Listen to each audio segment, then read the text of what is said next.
Hello dear students, welcome to EPG Pathshala. I am Dr. Ruchi Bhargav, Assistant Professor in Education, Khalsa College of Education, Ranjit Avenue, Amritsar. Well students, today we will discuss about the topic Educational Administration, Structure, Functions and Processes at the Central Government Level. The objectives of the present module are: explain the meaning and concept of educational administration at central government level, enumerate the structure of educational administration at central government level, explain the functions of educational administration of central government, and describe the centrally sponsored programs for effective administration.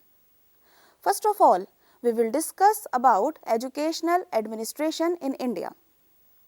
Educational administration is the study and practice of managing the resources, tasks and communications. The 21st century marks the era of refinement of educational administration by delegation of educational administration powers at each level. In India, a host of institutional structures between the district level and the schools have been set up in the last one decade to strengthen the education's level. Mainly at the central level, a new ministry has been created under a suggestive name, that is Ministry of Human Resource Development, on 26 September 1985. The main institutional structures related with administration are cluster resource centers, block resource centers and district institutes of education and training. The nation as a whole should find resources for the vital area of education, and in this venture the center and states should play complementary roles and become real understanding partners. It is important that in the formulation and implementation of the policy and programs, there should be close and continuous consultation between the central and state governments in the true spirit of partnership. Regarding the cooperation of center and the states, Maulana Abul Kalam Azad, the first education minister of independent India, stated that education was of course a state subject and the center have never believed in interfering. But the center could also not sit back and say that their responsibility was over. The center could offer advice, give help and make efforts towards the implementation of the schemes. The reform of the education system as a whole and fulfillments of the planned targets aimed at uniformly high standards of education throughout the country. Now, we will focus on historical background of educational administration in India. General education under the Constitution was the state matter until 1976. The central government could only provide guidance to the states on policy issues. In 1976, the Constitution was amended to include education on the concurrent list. The initial attempts of designing a national education policy were made in 1968. But it was only in 1986 that India as a whole had a uniform national policy on education.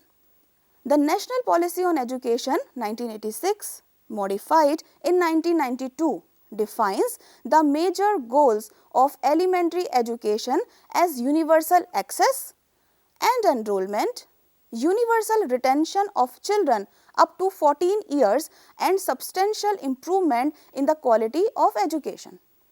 The National Policy of Education of 1992 also aims at vocationalization of secondary education and greater use of education technology. The policy has become accompanied by several programs such as the District Primary Education Program, launched in 1994, and the National Campaign for Education for All, Sarva Shiksha Abhiyan, launched in 2001. Another flagship program launched by the Indian government is the universalization of secondary education. The main aim is to provide high quality secondary education to all Indian adolescents up to the age of 16 by 2015 and senior secondary education up to the age of 18 by 2020. Now, we will learn about educational administration at central level. The central and the state governments have joint responsibility for education, with freedom for the state governments to organize education within the national framework of education.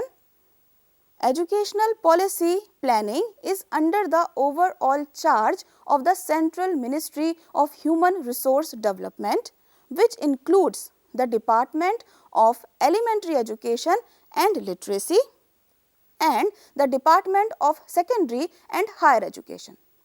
The ministry is guided by the Central Advisory Board of Education, which is the national level advisory body.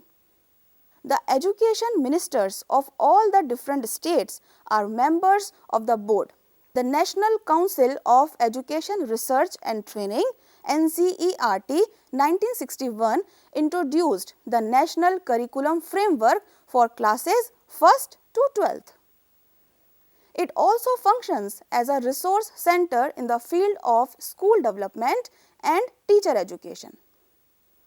State Councils of Educational Research and Training SCERT are the foremost institution of research and development in all the states. At secondary level, school boards at the state level affiliate schools and set examination standards in accordance with the national framework. The Central Board of Secondary Education CBSE and Council for Indian Schools Certificate Examinations CISCE cover all India besides the National Institute of Open Learning NIOS. Let us discuss the basic tasks included in educational administration. Educational administration is a specialized activity which runs the entire educational program composed of human and material resources in an organized manner towards fruitful and constructive goals. Educational institutions operate in a dynamic environment. They therefore must constantly identify and implement improvements in their own setup. The process of continuous improvement thrives when the mindset of the stakeholders is geared towards constant monitoring, problem identification and research. Educational administration therefore performs a threefold task to ensure efficient working, that is, stating the specific purpose and mission of education in general and of institution in particular, ensuring that work is productive by nurturing human resources to be productive in their actions, and designing and maintaining an environment in which individuals work together in groups efficiently to accomplish set goals. Now, we will focus on structure of educational administration at central government level in India. The main organization is Ministry of Education. The Indian government is quasi-federal in nature. The union government and the state government together are responsible for the development of education in the country. Hence, separate ministries are formed for smooth functioning of the departments. The Central Ministry or MHRD On 26th September 1985, the Government of India created a new ministry in the name of Ministry of Human Resource Development. This ministry is responsible for educational development in the country. The ministry has two departments, namely Department of School Education and Literacy and Department of Higher Education. Under the Department of School Education and Literacy, there are two subcategories, namely elementary education, secondary education and adult education. Elementary education. At the pre-primary stage, 0 to 6 year, there is the attempt to establish a linkage between early childhood care and education and other development programs, including the Integrated Child Development Scheme. For the Balwadis or Anganwadis or day care centers are run by government, NGOs and state governments. The principle of decentralization has been extended to the management of primary education, and village education committees have been set up in many parts of the country. These committees are responsible for the enrollment and retention of children in schools, supervise the functioning of schools, check teacher absenteeism and mobilize additional resources for the schools. Thus, attempts have been made to elicit community participation not only in the preparation of educational plans but also in the administration of education, including mobilization of additional resources. Secondary education and adult education. At the national level, the Kendriya Vidyalaya Sangathan, New Delhi runs the Kendriya Vidyalayas, central schools, while the Navodaya Vidyalaya Samiti, New Delhi runs the Navodaya Vidyalayas. The Central Board of Secondary Education, New Delhi functions under the overall supervision of the Department of Education, Ministry of Human Resource Development and Government of India. It deals with activities related to affiliation, academics and examination, and is known for introducing innovations and reforms all the secondary and senior secondary levels, so as to bring education at par with international standards. Under the Department of Higher Education, there are 6 subcategories, which are University and Higher Education, Technical Education, Book Promotion and Copyright, Scholarships, Languages and Minority Education. Now, we will focus on some other central educational institutions which are involved in administration at different levels or aspects. At higher education level. In the tertiary sector, the following bodies determine and maintain standards for higher education and funding at the national level includes University Grants Commission, All India Council for Technical Education, Medical Council of India, Indian Council of Agricultural Research and National Council for Teacher Education. Technical Education. The administration of technical education is done through the All India Council for Technical Education, set up as an advisory body in 1945. It was given a statutory status through an Act of Parliament in 1987, which came into effect in March 1988. The main functions of the statutory AICTE include proper planning and coordinated development of technical education in the country. Adult education. This is the central scheme of assistance to voluntary agencies in adult education, in which the agencies are encouraged to take up area-specific projects, establish and run post-literacy centers. Vocational education. The Central Institute of Vocational Education was set up in Bhopal and Madhya Pradesh in 1993 to serve as an apex research and development institute for vocational education in the country. This institute's activities revolve around the review and standardization of curriculum, textbooks, instructional materials, teacher training programs and inter-state interaction to facilitate and share information and experiences related to vocational education. Non-formal education. All the non-formal centers are organized on the basis of projects. Mostly, each NFE project comprises of 100 NFE centers.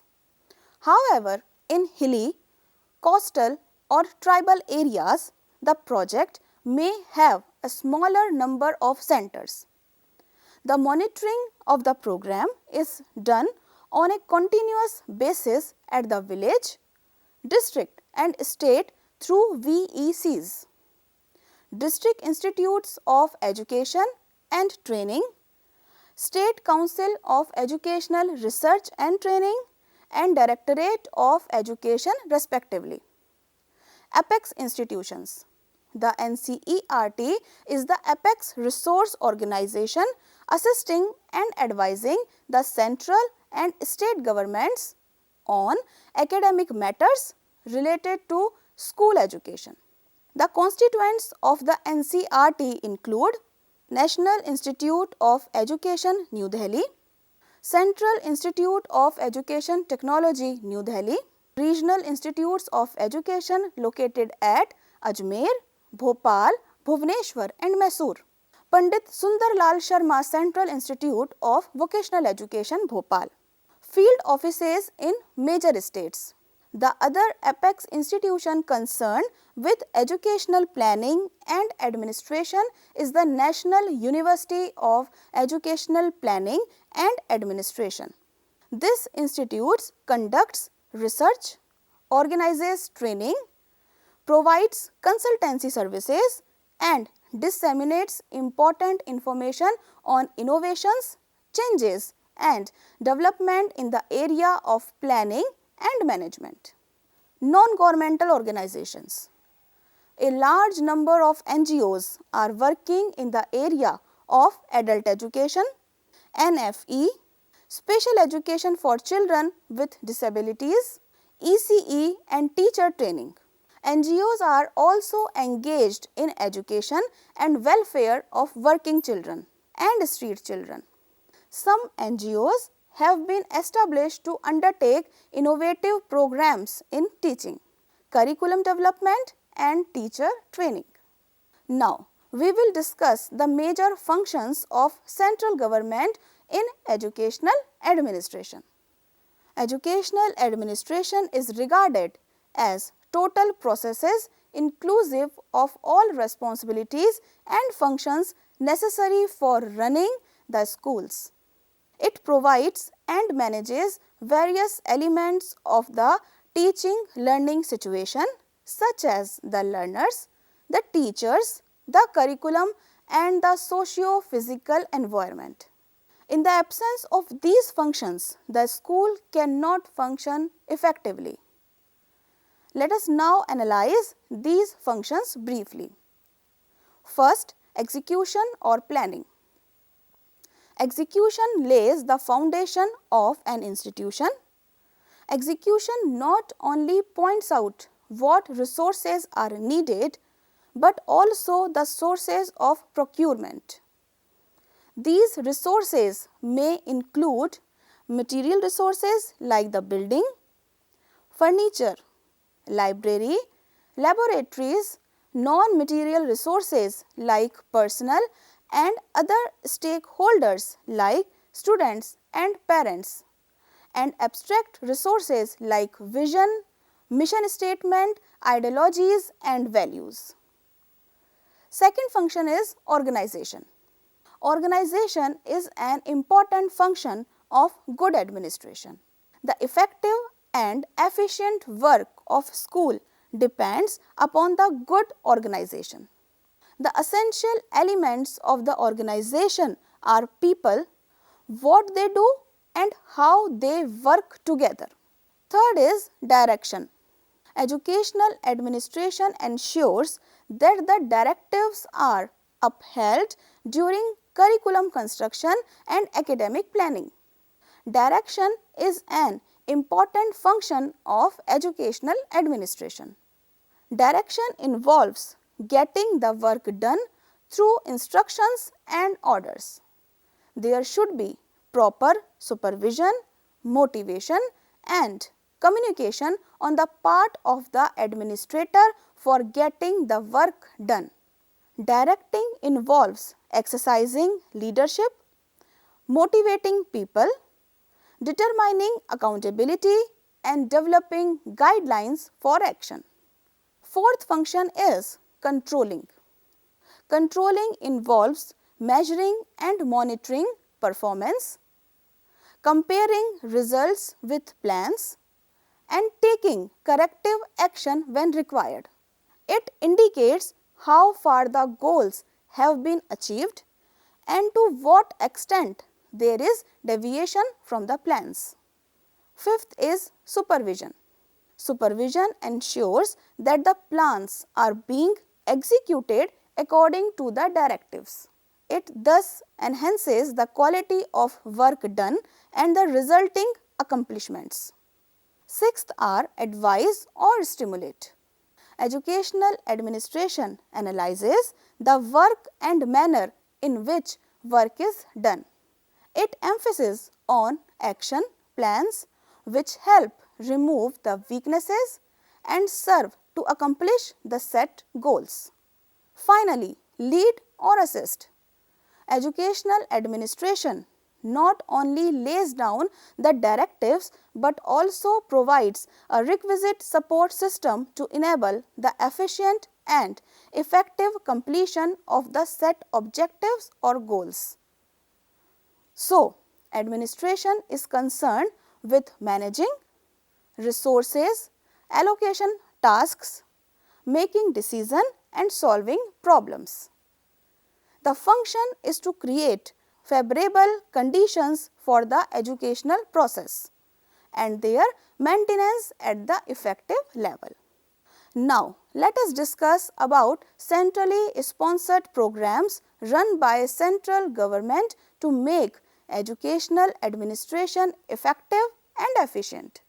The following programs are being implemented in the education sector by central government for efficient management.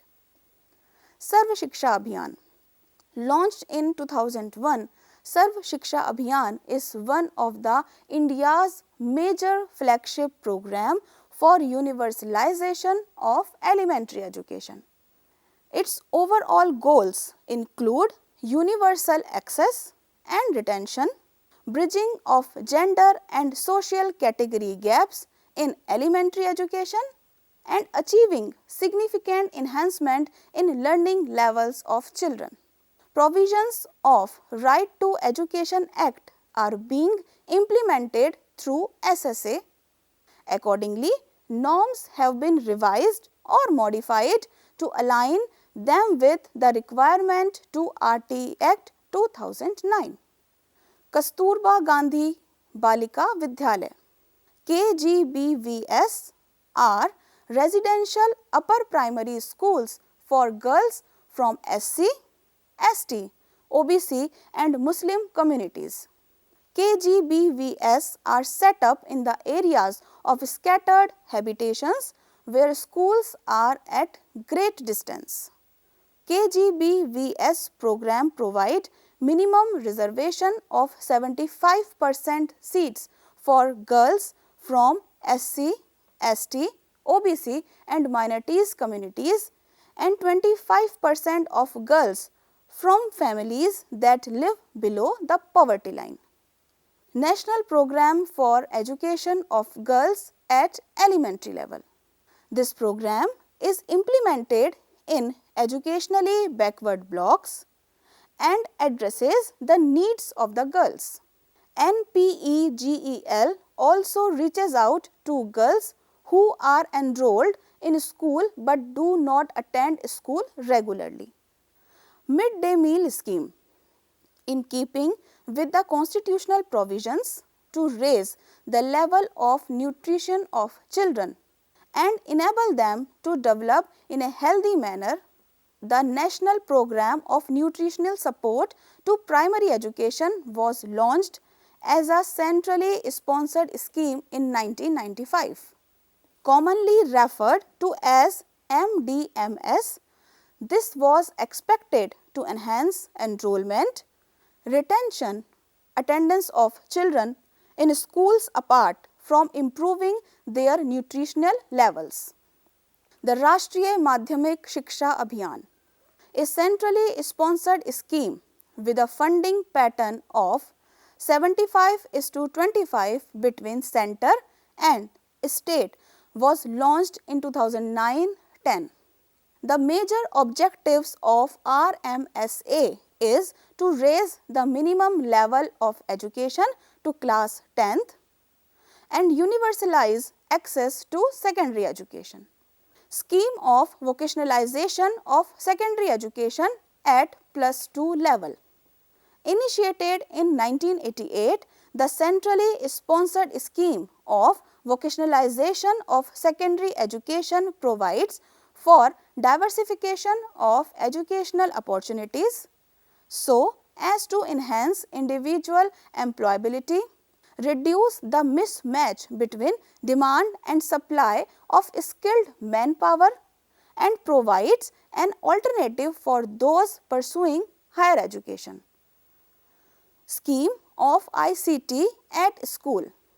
The Information and Communication Technology in School scheme was launched in December 2004 to provide opportunities to secondary stage students to mainly build their capacity of ICT skills and make them learn through computer aided learning process. Adult education and skill development schemes. Adult education aims at extending educational options to those adults who have lost the opportunity and have crossed the age of formal education, but now feel a need for learning of any type, including basic education, skill development, etc. Setting up of new polytechnics and strengthening of existing polytechnics. A scheme, submission on polytechnics under Coordinated Action for Skill Development, has been launched during the 11th plan. Under the scheme, the ministry provides one-time financial assistance up to rupees 12.30 crores per polytechnic to the state or UT governments for setting up a new polytechnics in 300 unserved and underserved districts of the country. Eklavya Model Residential Schools. These schools are funded by the government for the welfare of scheduled tribes. Proposals for setting of EMRS are received from the state government. Pre-matric scholarship scheme. Pre-matric is the scholarship for students from minorities communities.